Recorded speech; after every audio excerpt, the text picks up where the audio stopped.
አሰላሙ አለይኩም ወራህመቱላሂ ወበረካቱህ። ወደና የተከበራችሁ ተመልካቾቻችን መወዳ ኦንላይን ጀምሯል።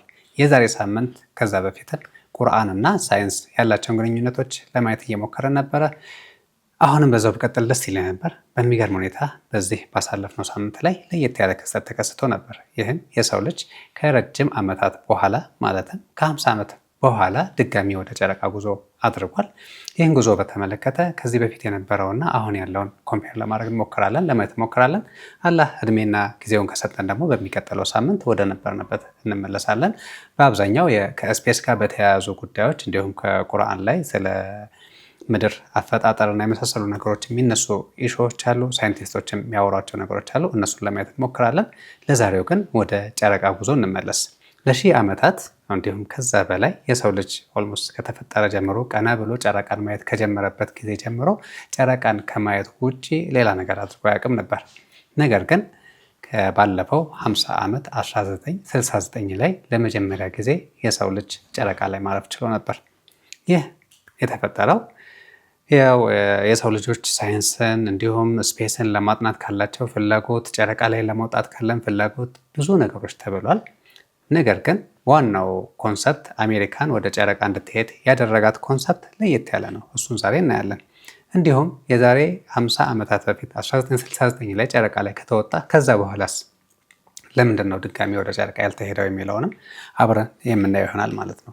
የመጀመሪያው ጉዳይ ይህ ወደ ጨረቃ ጉዞ የተደረገበት በዋናነት ምክንያቱ የፖለቲካ ኢሹ ነበር። በዓለማችን ላይ የቀዝቃዛው ጦርነት ተብሎ በሚጠራበት ጊዜ ላይ ሁለት ሀያላን ሀገራት እርስ በርስ አንገት ለአንገት ተናንቀው እየታገሉ የነበረበት ጊዜ ነበር። ዩናይትድ ስቴትስ እና አሜሪካ እና ሶቪየት ህብረት በአሁኑ ራሽያ ማለት ነው በጣም ሚሊታሪ፣ ፖለቲካል እንዲሁም ግሎባል ኢንፍሉዌንስ ላይ ተናንቀው እየታገሉ በነበረበት ሰዓት ላይ በሚገርም ሁኔታ አሜሪካንን የሚያስደነግጥ ክስተት ተከሰተ። የመጀመሪያው ሶቪየት ህብረት የመጀመሪያውን ሳተላይት አስወነጨፈች ማለት ነው። ይህ ሳተላይት ስፑትኒክ ይባላል። ከዛ በኋላ የመጀመሪያው ሰው አልባ ሳተላይት ከተለቀቀ በኋላ በሁለተኛ ደረጃ የውሻ ደግሞ ላኩ። ስቲል ሰው አልባ የሆነ ግን እንስሳን ይዞ የሄደ። ከዛ በኋላ ደግሞ ዩሪ ጋጋሪን የምድርን ኦርቢት መዞር ቻለ ማለት ነው። ስፔስ ላይ የመጀመሪያ ሰዎች ሆኑ እነዚህ ሶቪየት ህብረቶች። አሜሪካን በጣም ደነገጠች። ይህ ድንጋጤ ብቻ ሆኖ አልቀረም። ጆን ኤፍ ኬኔዲ የመጀመሪያውን ኮንግረስ ላይ ቀርቦ እኛ ወደ ሙን መሄድ አለብን የሚለውን ውሳኔ አስተላለፈ። ኮንግረሱም ቼኩን ፈረመለት እና የጨረቃ ጉዞ በዛ ምክንያት ተፈጠረ ማለት ነው። የመጀመሪያው የጨረቃ ጉዞ ጨረቃን ለማጥናት ሳይሆን የኃይል የሚሊታሪ ጉልበትን ለማሳየት ከሶቪየት እንበልጣለን የሚለውን ለማሳየት የተደረገ ጉዞ ነበረ። ይህን የሚያመሳክርልን አክቹዋሊ ለናሳ የነበረው የተሰጠው የዛን ጊዜ በጀት የአሜሪካን ኢኮኖሚ 5% ከቨር ያደርግ ነበር። እጅግ በጣም ብዙ ነው። እንዲሁም ደግሞ ይህን ፕሮጀክት ለማሳካት ከ400,000 በላይ ሳይንቲስቶች እና ኢንጂነሮች ተሳትፈውበታል። በዚህም ሁኔታ አፖሎ 11 የሚባለው ሚሽን ተሳካና ኔል አርምስትሮንግ ታሪካዊ የሆነ ሰውየው መጀመሪያ ላይ ጨረቃ ላይ ማረፍ ቻለ ማለት ነው። እዚህ ጋር አስገራሚ እውነታዎች አሉ። ለማንሳት ያህል አፖሎ የተጠቀመው ኮምፒውተር በአሁኑ ሰዓተኛ እጃችን ላይ ከምናገኘው ካልኩሌተር ያነሰ ጉልበት ነበረው። አስትሮኖቶች 384400 ኪሎ ሜትር መጓዝ ነበረባቸው። እንዲሁም ኮሚኒኬሽን ጋፕ ነበር። ከጨረቃ ወደ መሬት ኮሚኒኬሽን ጋፑ የነበረው 1.3 ሰከንድ ዲሌይ ነበረው። እነሱ ከተናገሩትን ደግሞ እነሱ የላኩትን ሜሴጅ ከዚህ ከምድር የሚላከው ሜሴጅ እነሱ ጋር የሚደርሰው 1.3 ሰከንድ በኋላ ነበር።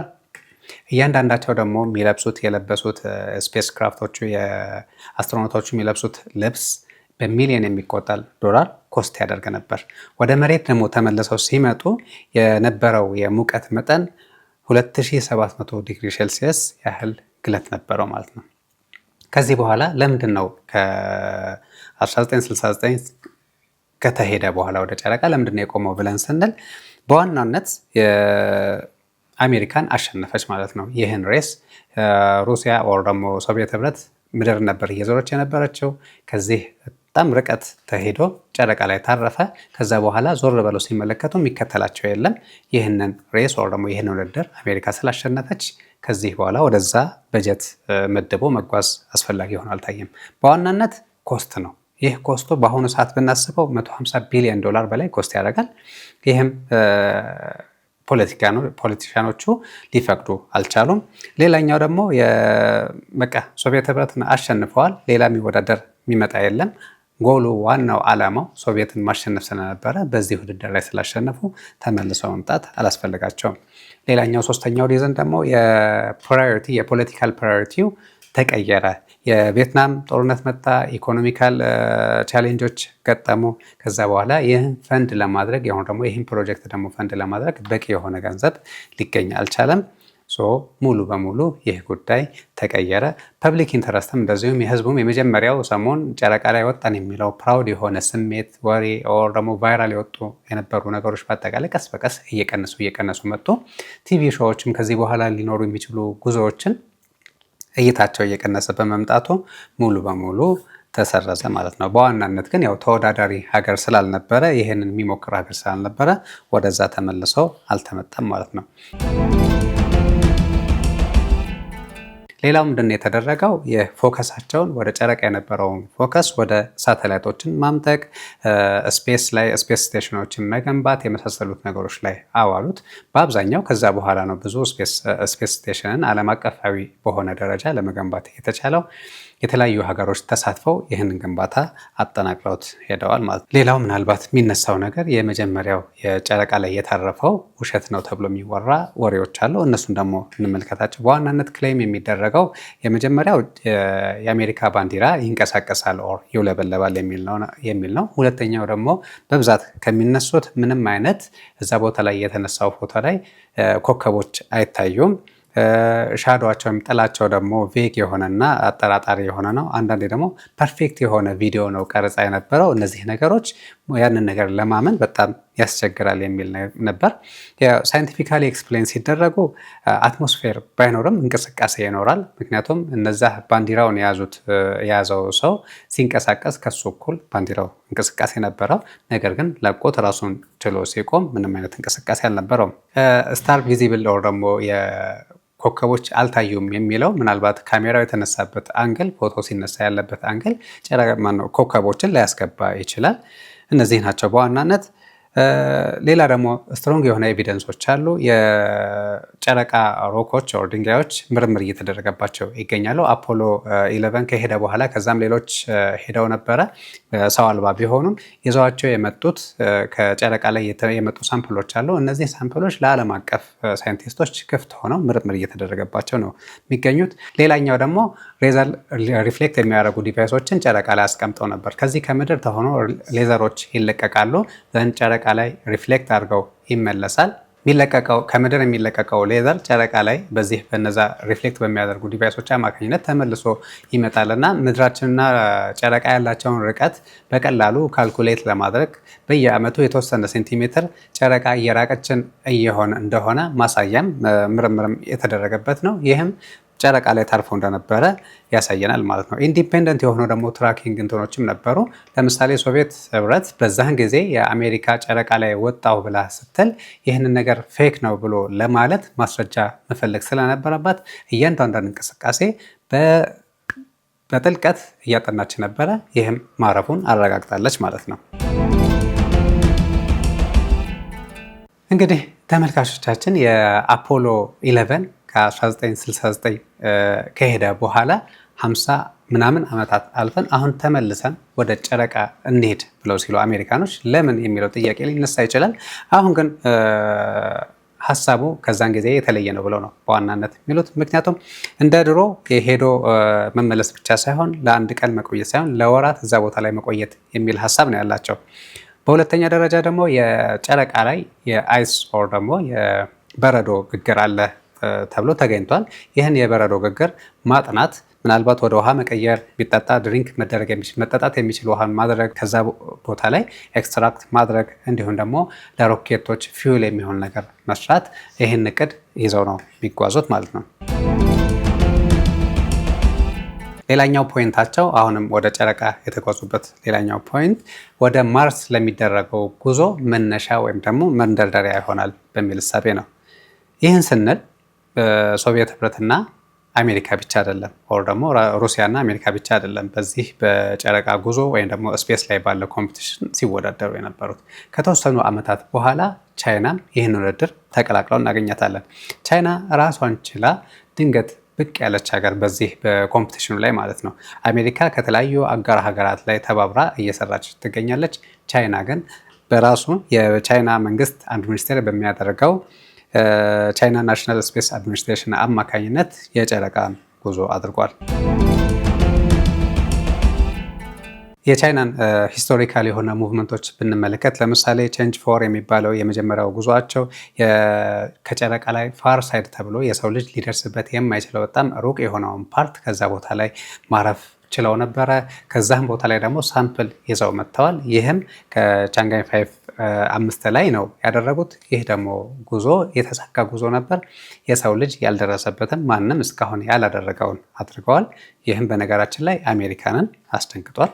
ምናልባትም ቻይና ከዚህ በኋላ ያላት ከጨረቃ ጋር ያላት ፊውቸር ሀሳብ በ2030 ላይ የሰው ልጅን እዛ ቦታ ላይ ማስፈር፣ ጨረቃ ላይ ማስፈር እንዲሁም ደግሞ ከአጋር ድርጅቶች ጋር ወር ደግሞ ከአጋር አገሮች ላይ በመሆን ቤዞችን እዛ ቦታ ላይ መመስረት የሚል እቅድ ይዛ እየተንቀሳቀሰች ነው። በነገራችን ላይ ቻይናዎች ካሉ አሉ ነው ይሰሩታል። ጨረቃ ላይ እንወጣለን አሉ ሄዱ።